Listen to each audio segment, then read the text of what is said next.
we separate reporting, good reporting by reporters with individuals doing their job. When I'm out there in the community cutting ribbons, I'm doing a job. And if I say to you that you make an appointment to speak to the communications department or myself, do so. You don't have to put mics in my face or follow me to my car. It is dangerous and you're setting a precedent for someone to get hurt. So quit it. Well, it seems Supervisor Pamela Yeung does not like to be asked questions when she's out in public, quote unquote, doing her job. In this video, we're going to talk about why Supervisor Pamela Yeung in Stafford County publicly criticized reporters for asking questions in public and what happened following a ribbon cutting last week. Why her movie theater claims are being challenged by not only the developer, but by other Stafford supervisors, including a new request to produce the contract she says exists. And why Yeung says a new Rappahannock River crossing should be built in Dahlgren, 30 miles away from Stafford, instead of connecting directly to Fredericksburg, where county residents commute daily. Hello and welcome to the Potomac Local News Channel. I'm your host, Uriah Kaiser, founder and publisher of Potomac Local News and PotomacLocal.com. Thanks for joining us here on our YouTube channel. If you want more local news where you live between Fredericksburg, Manassas, and Woodbridge, you have found the right place. Go ahead and like and subscribe and click that bell notification to be notified when we post new videos, new local news content. And if you never want to miss a headline, hurry over to PotomacLocal.com and sign up for our free email newsletter. We pack that thing full of local news you just won't find anywhere else, and we send it out every day for free at PotomacLocal.com. Well, at the Stafford County Board of Supervisors meeting on November 18th, 2025, Garrisonville District Supervisor Dr. Pamela Yeung addressed reporters directly. She said she wants, quote unquote, good reporting, but does not want a microphone in her face or questions asked when she's doing her job in public. I just want to make sure that, we separate reporting, good reporting by reporters with individuals doing their job. When I'm out there in the community cutting ribbons, I'm doing a job. And when I ask reporters to give me space, and if they want to have a conversation with me about anything, even when I vote, you could call me like some other reporters do.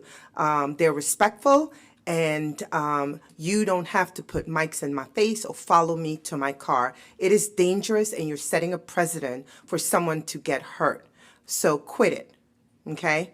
And we here as colleagues of mine, we need to watch what we say in terms of not realizing what the consequences are for your colleagues when she or he goes out there to do their work. Cutting ribbons is part of my job. And if I say to you that you make an appointment to speak to the communications department or myself, do so. Now, this follows an incident earlier this month when we asked Dr. Yeung questions following that ribbon-cutting event. Just days after her November 4th re-election, we asked Yeung why she abstained from the October 22nd vote on new data center performance standards.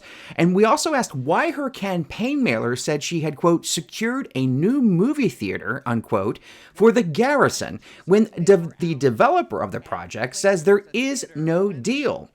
She declined to answer. Instead, she told us to make an appointment and then go back and watch the video of what she said during the meeting.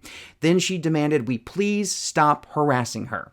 Today, Yeung has not responded to any request for an interview from this news outlet in more than a year. And as you know, 2025 is an election year, and we made a point to interview, or at least try to interview, all candidates in Stafford County running for local and state level offices.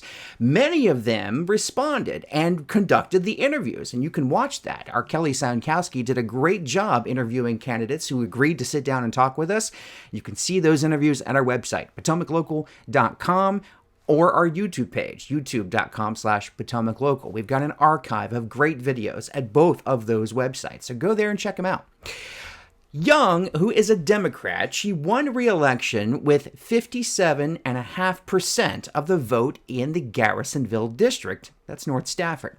She defeated Republican Bart Randall, who criticized her abstention from the data center vote and her movie theater claims during the campaign. Now, Yeung is set to begin her second term in office in January 2026. So going back to October 22nd, the board approved what officials call some of the strictest data center rules in Virginia, including tighter zoning, more protections for nearby neighborhoods, and stronger rules on diesel generator noise and light pollution. Now, residents came out to this meeting and spoke for hours, urging the board to take action. Yeung was the only member to abstain. She gave no explanation then or now as to why she did so. That final vote that night, 4 in favor, 2 against, and 1 abstention, which was Yeung.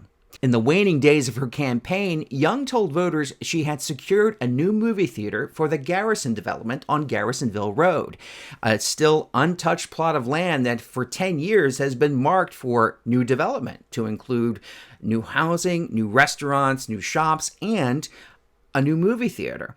But developer of that property, Bob Pence, publicly disputed that. He told the board that no deal exists and a 2015 contract with the Regal Cinema Corporation to build a theater at the Garrison, it collapsed after the company Regal filed bankruptcy. And since then, no replacement contract has been signed. Residents have gone nearly 10 years without a movie theater since Aquaya's closed in 2016. Later, at the board's November 6th meeting, Supervisor Daryl English asked staff to obtain the actual movie theater contract, the same one that Yeung claimed existed. But I also want to make sure that I want to bring this in. I want to get consensus with the board that a contract was supposedly signed on a movie theater for the Garrisons, and I never seen that, and I don't think anybody in the board, and I would like to bring that up. I'll get consensus of the board that we bring this back, because I think that's made a big difference, because that movie theater's been on the since for 30 years, and if there is a contract, I'd like to see it. Vice Chairwoman Tanisha Allen confirmed the board could request it, and County Attorney Rashida McClendon said the county can ask for the document, but it is likely not public because the document is between 2 private parties. However, the board agreed to request it anyway. Coming back to the November 18th meeting, Yeung also criticized proposals for a new Rappahannock River crossing between Stafford and Fredericksburg. She says a crossing in Stafford would send, quote, money out of the county, unquote. Garrisonville would likely take the brunt of any new traffic created by the project.